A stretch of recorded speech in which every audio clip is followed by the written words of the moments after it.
എത്ര നന്മകൾ ചെയ്തവൻ, മറക്കല്ലേ ഒരു നാളും മനമേ. എത്ര നന്മകൾ ചെയ്തവൻ, മറക്കല്ലേ ഒരു നാളും മനമേ. എണ്ണി സ്തുതിപ്പിൻ, എല്ലാ നാവും സ്തുതിപ്പിൻ, നന്ദിയോടെ നല്ലവന് സ്തുതിപ്പിൻ. എണ്ണി സ്തുതിപ്പിൻ, എല്ലാ നാവും സ്തുതിപ്പിൻ, നന്ദിയോടെ നല്ലവന് സ്തുതിപ്പിൻ. ഹല്ലേലൂയാ ഹല്ലേലൂയാ ഹല്ലേലൂയാ ഹല്ലേലൂയാ. ദൈവവചന ചിന്തകൾ കേൾക്കുന്ന എല്ലാ മാന്യ ശ്രോതാക്കൾക്കും ക്രിസ്തീയ സ്നേഹവന്ദനം. ഇയ്യോബിൻ്റെ പുസ്തകം 40-ാം അധ്യായം 15-ാമത് വചനം.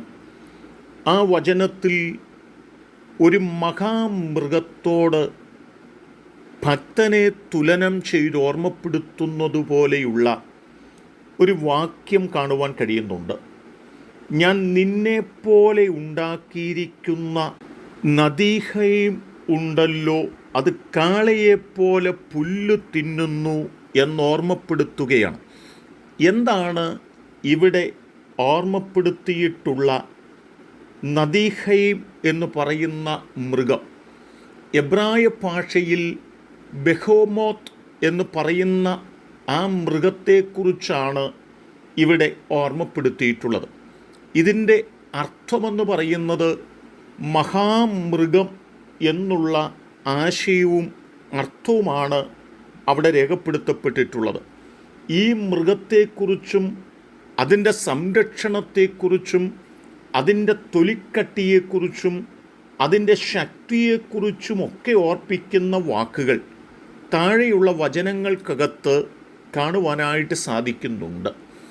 നാം ഇവിടെ മനസ്സിലാക്കേണ്ടത്, ഭക്തനായ ഇയ്യോബിൻ്റെ ജീവിതത്തെ നോക്കിക്കൊണ്ട് ദൈവം പറയുകയാണ്, കേവലം ഒരു സാധാരണ മനുഷ്യനായി നിർമ്മിക്കപ്പെട്ട, സൃഷ്ടിക്കപ്പെട്ട, ജനിക്കപ്പെട്ട മനുഷ്യനല്ല നിങ്ങളെന്നും, ഒരു മഹാമൃഗത്തെപ്പോലെ അതിശക്തിയുള്ള, അതിശ്രേഷ്ഠതയുള്ള, ആർക്കും ഒതുക്കുവാനും കീഴ്പ്പെടുത്തുവാനും തകർക്കുവാനും കഴിയാത്ത അത്രമാത്രം ശ്രേഷ്ഠതയുള്ള ഒരു മൃഗമായി, ഒരു മഹാമൃഗമായി ഇവിടെ ഓർപ്പിക്കുന്ന നദീഹയും എന്ന് പറയുന്ന മൃഗം നിലനിൽക്കുന്നു എങ്കിൽ,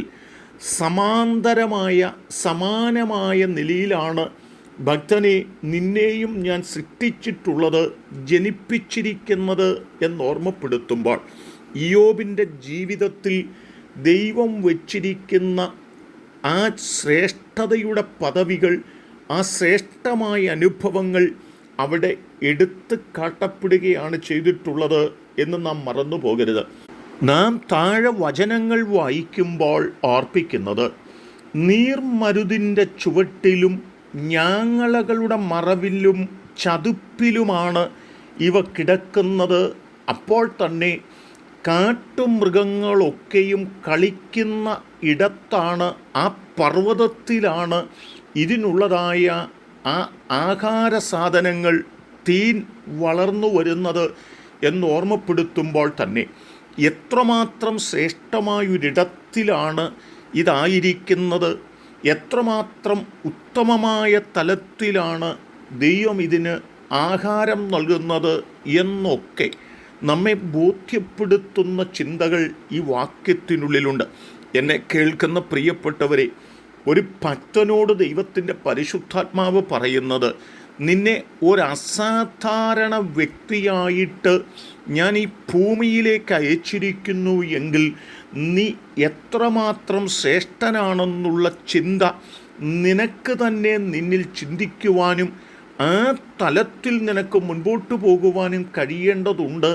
എങ്കിൽ മാത്രമേ ശത്രുക്കളുടെ മുൻപിൽ നീ പരാജയപ്പെട്ടു പോകാതെ നിനക്കുന്നതമായൊരു വിജയത്തിലും ശ്രേഷ്ഠമായൊരു മണ്ഡലത്തിലും ചെന്നെത്താൻ കഴിയുകയുള്ളൂ എന്നുള്ള ആഴമായ ഓർമ്മപ്പെടുത്തലാണ് ഇവിടെ നാമും തിരിച്ചറിയേണ്ടത്.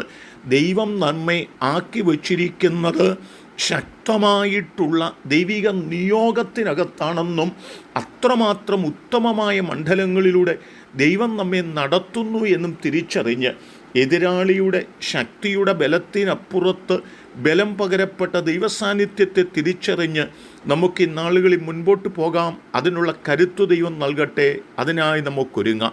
കരുണയുള്ള ദൈവമേ, നല്ല കർത്താവേ, ഞങ്ങളെയും ദൈവം ആഴമായി തിരഞ്ഞെടുത്താക്കി വെച്ചിരിക്കുന്നത് കൊണ്ട് ശത്രുവിനെ ഞങ്ങളെ ജയിപ്പാൻ കഴിയില്ലെന്ന് മനസ്സിലാക്കി മുന്നേറുവാൻ പ്രാപ്തരാക്കണം. യേശു കർത്താവിൻ നാമത്തിൽ തന്നെ. ആമേൻ.